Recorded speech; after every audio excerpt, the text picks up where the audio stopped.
les ordres de grandeur en sciences.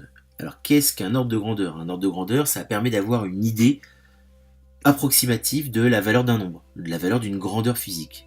En l'occurrence ici, dans les exemples que je vais traiter dans ce tuto vidéo, des grandeurs, des distances, voilà, la grandeur physique que l'on va aborder. Alors pour un camion, l'ordre de grandeur, on va démontrer par des calculs relativement simples que l'ordre de grandeur d'un camion, quel que soit ce camion, c'est 10 mètres. Que l'ordre de grandeur d'un être humain, sur sa hauteur, c'est 1 mètre. Que l'ordre de grandeur d'une balle, en l'occurrence ici une balle de tennis, c'est 0,1 mètre. Que l'ordre de grandeur d'une cellule végétale, c'est 10 exposant moins 5 mètres. Et enfin que l'ordre de grandeur d'un atome, c'est 10 exposant moins 10 mètres. Alors comment est-ce qu'on arrive à ces nombres-là? Donc il y a une méthode, bien évidemment, qu'il va falloir suivre scrupuleusement si vous ne voulez pas vous tromper. Alors elle est simple la méthode, mais il y a quand même 3 points essentiels à maîtriser. Ces points renvoient à des notions liées aux années antérieures. La première notion concerne les conversions d'unités. Ça fait quelques années déjà que je vous rabâche les oreilles avec ça, en vous répétant que c'est vraiment quelque chose que vous voyez depuis l'école primaire tout de même, donc il faut rapidement maîtriser. Bon ben voilà, maintenant vous êtes en 3e, ces conversions d'unités, j'estime que vous devez les maîtriser parfaitement. Le deuxième point a été vu en 4e, il concerne un chapitre très important de 4e, c'est-à-dire le chapitre concernant les puissances de 10. Et dans ce chapitre, le 3e point, donc essentiel, vous avez vu la notation scientifique. Donc si vous ne maîtrisez donc ces deux éléments-là, hop, voilà. Donc si vous n'êtes pas très serein par rapport à ces puissances de 10 et cette notation scientifique, je vous conseille très fortement d'aller plonger le nez dans le cours de 4e. C'est pas très compliqué, mais ça va nous être très utile cette année. Alors, on va rentrer dans le vif du sujet avec, par exemple, donc l'ordre de grandeur de la longueur d'un camion. Donc en début de tutoriel, je vous ai dit que l'ordre de grandeur d'un camion, quel que soit ce camion, c'est 10 mètres. Alors comment est-ce qu'on procède? Donc ce camion-là, ce camion de pompier, il mesure précisément 7,7 mètres de long. Donc il a une longueur de 7,7 mètres.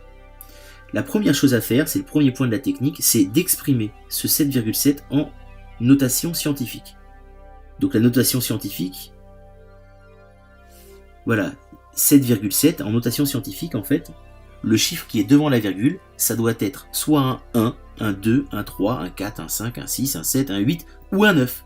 Mais pas autre chose. Donc ici, ça tombe bien, on a directement le début de la notation scientifique, 7,7, et la fin d'une notation scientifique, ça se termine toujours par 10 exposant quelque chose.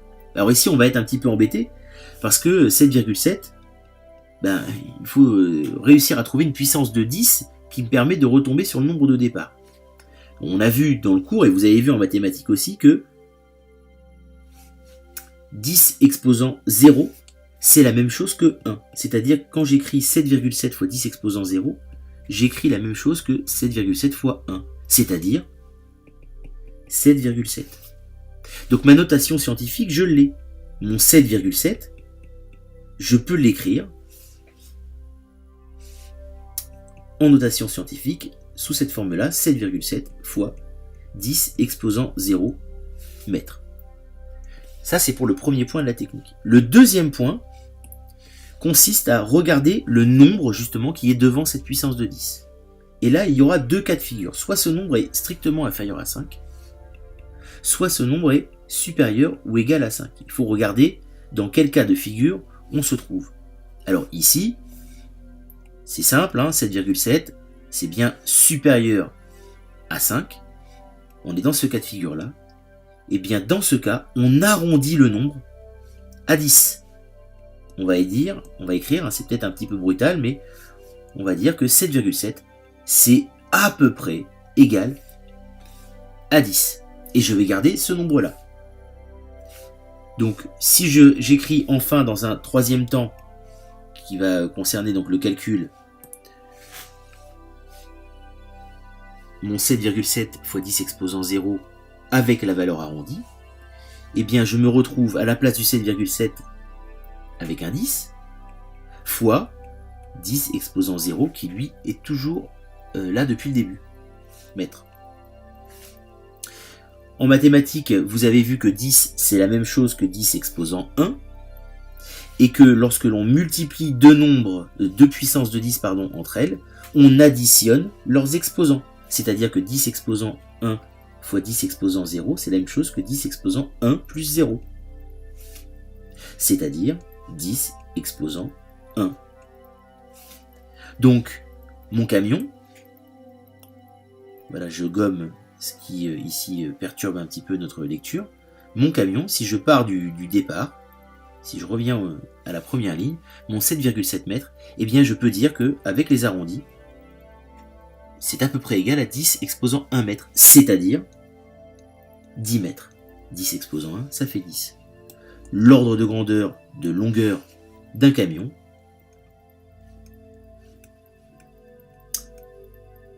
est égal à 10 mètres. On va procéder à la même chose pour les autres exemples et je vais aller un petit peu plus vite. Donc, première chose à faire, comme précédemment, on va donc déjà donner la taille de cet athlète. Donc, quel que soit l'humain vivant sur Terre, quelle que soit sa taille, par exemple ici, on a un athlète qui fait peut-être à peu près 1m80, et bien quel que soit l'humain, quelle que soit sa taille, on doit arriver à la fin à l'ordre de grandeur suivant, c'est-à-dire qu'un humain a pour ordre de grandeur 1 mètre. Alors comment est-ce qu'on fait? Ça paraît un petit peu surprenant comme ça, mais on va utiliser la même technique. Mon 1,80, je vais l'écrire en notation scientifique. Donc je vais abréger par rapport à tout à l'heure, 1,80, c'est la même chose que 1,8 fois 10 exposant 0. On est en mètres. On se retrouve, deuxième point de la méthode, à regarder donc ce nombre-là. Vous vous rappelez, est-ce qu'il est inférieur à 5 ou est-ce qu'il est supérieur ou égal à 5? Donc ici, dans ce cas-là, on a bien un nombre qui est inférieur à 5. Et bien lorsque le nombre est inférieur à 5, on l'arrondit à 1. C'est-à-dire qu'on va estimer que 1,8 c'est à peu près 1. Donc tout à l'heure, on avait 7,7. 7,7 c'était supérieur à 5, on arrondissait à 10. Là, on a un nombre inférieur à 5, on arrondit à 1. Donc on prend soit 1, soit 10. Ici, c'est donc le 1 qu'on va prendre. Je passe à la dernière phase, qui est la phase de calcul, 1,80 mètres. C'est donc égal à donc 1,8 fois 10 exposant 0, c'est-à-dire 1, si j'arrondis, ici en fait c'est un arrondi, 1 fois 10 exposant 0. Ce 10 exposant 0 vient d'ici. Je termine mon calcul, 1 fois 10 exposant 0, c'est la même chose que 1 fois 1. C'est-à-dire que mon humain, mon 1,80 mètres, lorsque je le transforme en ordre de grandeur, ça me donne 1 mètre. Voilà comment est-ce qu'on arrive à cette valeur d'ordre de grandeur. Je vais essayer d'écrire voilà, un peu plus lisiblement. Ordre de grandeur de 1 mètre. On continue, après c'est toujours la même méthode, la balle de tennis. Je vais essayer de garder le même code couleur. Donc le diamètre d'une balle de tennis, c'est à peu près 6,5 cm. Donc là on a un cas particulier puisque l'unité ici n'est pas l'unité légale. L'unité légale c'est le mètre. Comme je vous le disais tout à l'heure, on doit arriver en troisième. On doit être capable de convertir rapidement simplement des unités. Donc mètre, décimètre, centimètre, millimètre. 6,5 mètres, le premier chiffre que j'écris, c'est le chiffre des unités et je le place dans l'unité. J'écris ensuite les autres chiffres qui composent le nombre, donc là il n'y en a qu'un, sans écrire la virgule. Et enfin je complète avec des zéros jusqu'à mon unité terminale. Donc ici je veux l'unité légale, c'est-à-dire des mètres. Donc je complète avec des zéros ici. Donc le diamètre d'une balle de tennis, une balle de tennis ça a pour diamètre à peu près 0,065 mètres. Première étape, après avoir converti, on regarde enfin étape suivante du moins, on regarde, on transforme cette écriture-là en notation scientifique. Donc 6,5, voilà comment est-ce que ça va s'écrire ce nombre-là. Je vais placer obligatoirement ma virgule ici pour avoir une écriture scientifique. Je regarde de combien de rangs je décale ma virgule pour arriver au nombre de départ. J'ai décalé de 2 rangs vers la gauche, c'est-à-dire que j'ai 10 exposant moins 2 qui s'écrit là. Donc 0,065 mètres, c'est la même chose que 6,5 fois 10 exposant moins 2 mètres. On retombe enfin à la fin sur les cas de figure précédents. 6,5 c'est un nombre qui est supérieur ou égal à 5, donc je vais arrondir à 10. Donc ma balle de tennis, pour trouver son ordre de grandeur, il faut que je calcule 10 fois 10 exposant moins 2 mètres. 10 c'est la même chose que 10 exposant 1, c'est-à-dire que là j'ai 10 exposant 1 moins 2 mètres. Au final, 10 exposant 1 moins 2, ça me donne 10 exposant moins 1 mètre. Ça, c'est l'ordre de grandeur du diamètre d'une balle, que ce soit une balle de tennis ou d'un autre sport. 10 exposant moins 1 mètre, c'est d'ailleurs la même chose que 0,1 mètre, puisque c'était la valeur que j'avais annoncée en début de tutoriel.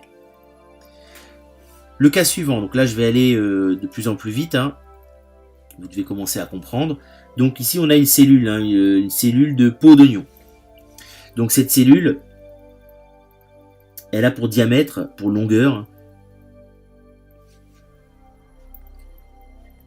j'écris quand même la grandeur physique qui correspond, une grandeur d'à peu près 10,8 micromètres. Ça permet de revoir aussi des petites unités. Les unités donc pour les petites dimensions. Donc première chose, je transforme ce micromètre dans l'unité légale. Donc là je vais avoir besoin de beaucoup de colonnes puisque micromètre c'est des distances très très petites. Donc mètre, décimètre, centimètre, millimètre. Ensuite on saute 2 cases, on arrive à micromètre. Mon chiffre des unités c'est le 0 qui est écrit ici. Donc j'écris mon 0, mon 1 et mon 8. Je veux obtenir des mètres à la fin, donc je complète avec des zéros de cette manière. Voilà, la cellule qui est ici décrite, elle a pour longueur 0, alors 1, 2, 3, 4, il y a 4 zéros, 1, 0, 8, et là on est en mètres. C'est ici que la notation scientifique prend tout son intérêt, puisque c'est absurde de garder un nombre avec autant de chiffres après la virgule, c'est surtout dangereux pour le calcul. Donc en termes de notation scientifique, on n'a pas d'autre choix que de placer la virgule ici, 1,08. Et de compenser ce décalage de virgule par un 10 exposant quelque chose. Donc puisque j'ai décalé ma virgule ici, il faut que je compense. Donc ça fait 1,08 fois 10 exposant moins 1, moins 2, moins 3, moins 4, moins 5. Ma cellule est là pour dimension 1,08 fois 10 exposant moins 5 mètres. L'étape suivante, c'est de regarder si le nombre qui est là est supérieur ou égal à 5, ou inférieur, alors supérieur ou inférieur à 5. Il est ici inférieur à 5, donc je vais indiquer que c'est à peu près, on va arrondir à 1. Ma cellule a donc pour ordre de grandeur approximatif 10 exposant moins 5 mètres, c'est-à-dire que son ordre de grandeur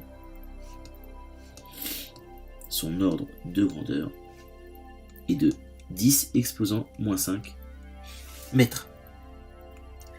Dernier cas enfin, vous reconnaissez ici la molécule d'eau. Je fais un petit peu de chimie au passage, molécule d'eau donc de formule H2O, 2 atomes d'hydrogène, 1 atome d'oxygène. Donc ici, on va regarder l'ordre de grandeur de l'atome d'oxygène, puisque l'atome d'hydrogène, il est un peu particulier, on verra pourquoi cette année. Alors, l'oxygène, l'atome d'oxygène, il a pour diamètre à peu près 0,06 nanomètres. 0,06 nanomètres. Alors, si on transforme ça, dans un premier temps, dans l'unité légale. Donc là, il va me falloir beaucoup de colonnes, plus que d'habitude. Je ne sais même pas si je vais en avoir assez là. Donc mètre, décimètre, centimètre, millimètre. Troisième colonne plus loin, micromètre. Le nanomètre, il est ici. NM, je vous rappelle que c'est nanomètre. Donc 0,06 nanomètres. Je place ce 0 là dans la colonne nanomètre. Vous voyez, j'étais un petit peu juste là en termes de colonnes. Voilà comment est-ce que cela s'exprime. Je complète avec des zéros pour obtenir une valeur en mètres. Alors là, hors de question que je reproduise le nombre de zéros qui s'affiche là. Je vais directement exprimer le résultat en puissance de 10. En puissance de 10, en notation scientifique, je n'ai pas d'autre choix, je ne peux pas mettre ma virgule ici, puisque sinon j'aurais un 0 devant la virgule. Or, on sait bien que ça n'est pas possible dans la notation scientifique, donc je n'ai pas d'autre choix que de placer ma virgule ici. C'est-à-dire 6,0 fois 10 exposant, alors moins 1, moins 2, moins 3, moins 4, moins 5, moins 6, moins 7, moins 8, moins 9, moins 10, moins 11 mètres. Voilà, cet atome, il a pour diamètre réel, là j'ai pas encore fait d'arrondi, 6 fois 10 exposant moins 11 mètres. On regarde si ce nombre-là est supérieur ou inférieur à 5. Donc en l'occurrence ici, il est supérieur ou égal, il est même supérieur à 5. Donc on va l'arrondir à 10. 10 fois, donc ma puissance de 10 qui elle n'a pas bougé, 10 exposant moins 11 mètres. 10 fois 10 exposant moins 11, c'est la même chose que 10 exposant 1 fois 10 exposant moins 11, c'est-à-dire 10 exposant 1 moins 11, on est toujours en mètres, c'est-à-dire 10 exposant moins 10 mètres. L'atome, l'ordre de grandeur de son diamètre, donc le diamètre d'un atome, si je veux écrire les choses proprement, le diamètre d'un atome a pour ordre de grandeur, donc voilà la phrase réponse, ordre de grandeur, a pour ordre de grandeur, 10 exposant moins 10 mètres. Alors si on résume les choses, pour résumer, on convertit dans un premier temps la grandeur physique dans l'unité du système international, donc pour les distances, cette unité c'est le mètre. Deuxième point, on écrit le résultat en notation scientifique, donc ça veut dire maîtriser les puissances de 10, savoir ce qu'est une notation scientifique. Et enfin, on arrondit le résultat avec les deux cas de figure. Si le nombre décimal qui est devant la puissance de 10 est inférieur à 5, on le remplace par 1. Si le nombre décimal qui est devant la puissance de 10 est supérieur ou égal à 5, on le remplace par 10. Et enfin, on calcule. On termine le calcul. Voilà. C'est terminé pour ce petit tutoriel. J'espère qu'il vous aura un petit peu éclairé sur la manière de déterminer un ordre de grandeur en sciences. À bientôt!